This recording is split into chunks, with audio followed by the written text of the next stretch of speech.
There's probably nothing more devastating than having a child diagnosed with an incurable condition. But one family refused to give up. They took matters into their own hands. Cruz's first birthday party is the first time we ever noticed he had really, really bad light sensitivity, and he couldn't go into the sun without squinting. His eyes would just pour water.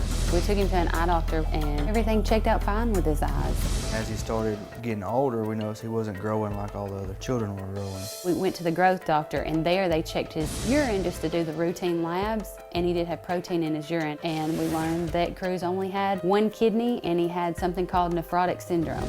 Our kidney doctor looked at everything, and she put all the symptoms together. And she said, just be on the safe side, I'm gonna get you back in next week and do some more labs. He came back that next week, and his T-cell count, it should have been in the thousands, and his was only in like the low hundreds.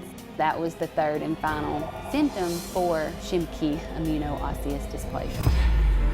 They gave us a packet. We start reading, and the very first line says, "This fatal form of dwarfism." And it's... And then the next paragraph is, then it talks about life expectancy. Life expectancy is 9 to 11 years. 57 days later, after Cruz was diagnosed, it got confirmed that Paisley has Schimke's as well. I told the doctor, I told him on the phone, I can't imagine, I can't lose both of my kids. I can't. At this point, we basically was told the only thing you do is manage the symptoms. Well, then we started researching a little bit further, and that's when we found out there's a possibility out there that we could, save our kids.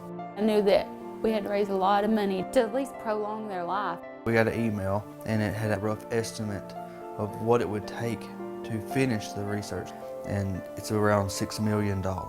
They've changed our life for the better. It's our time to help and fight for them.